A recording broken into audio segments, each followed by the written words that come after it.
Hey, I'm Carl Lanning from Brazos River Charter School with This Week in History, specifically the week of February 9th through 15th. So, first thing we have is 1908, February 12th, the first around the world race began. There were a total of 6 teams that departed New York. They would cross the United States by ship, obviously, to Japan, and then through a little bit of China and a lot of Siberia.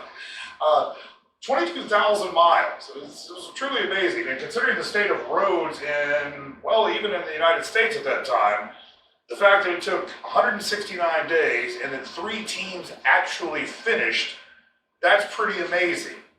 So, the winning car was a 1908 Thomas Flyer. It's in the National Automobile Museum in Las Vegas now, I believe. 4 cylinders, 60 horsepower.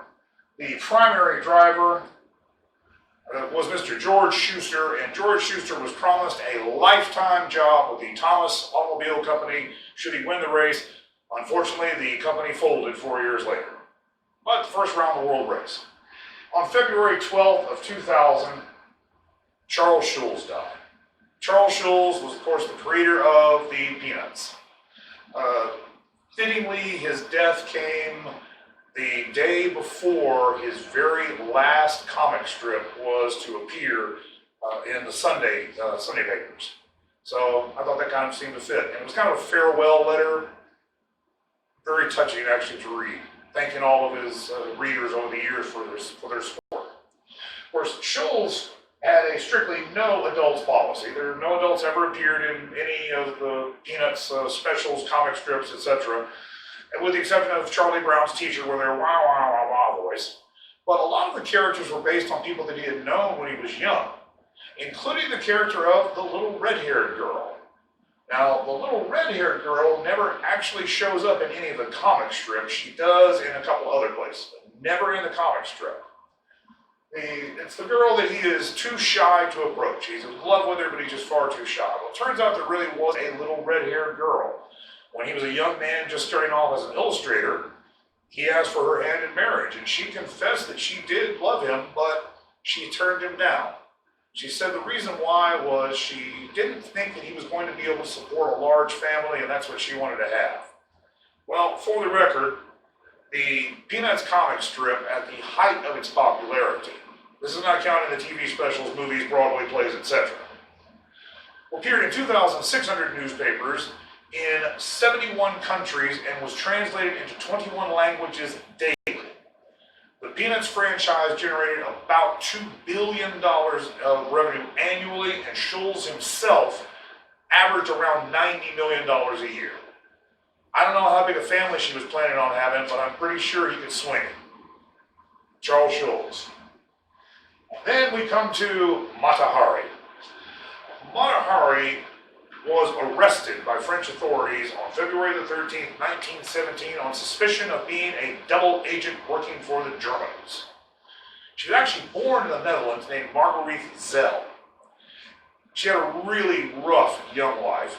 She ended up going to, as a sort of a mail-order bride, really, to Indonesia, which was a Dutch colony at the time. The man that she married was a much older, violent drunk. He ended up abandoning her. This is when she had the idea of creating the character of Mata Hari, the exotic dancer from the Far East. And so she went to France and did exactly that. She also became sort of a serial mistress to a number of very wealthy men as well.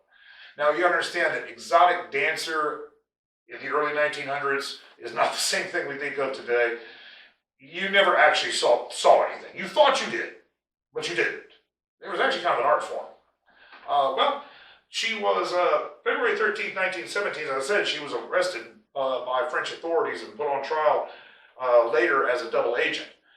She was to move across French and German lines easily enough because she was from neutral Netherlands. She had been recruited by a former lover of hers, who apparently was not able to maintain her in the style financially that she was used to. The trial that she had was an absolute farce. It was a military tribunal. It took a grand total of 45 minutes to find her guilty, Evidence that could have cleared her was not allowed. The man who recruited her, the former lover, was also the prosecutor in the case. It appears that she was pretty much used as a scapegoat for Allied military failures in 1960. So she was stood in front of a firing squad. But she maintained the character of Mata Hari until the very end. She refused the blindfold, and she blew a kiss to the firing squad as her last act. Well, that's it for this week in history. Let you know what's coming up, though, next week. We will see what made this man such an outstanding fighter pilot. It was two things, actually, and you're looking at them. Thank you all. I'm Carl Lane, Brazos River Charter School, and we look forward to seeing you right here next week.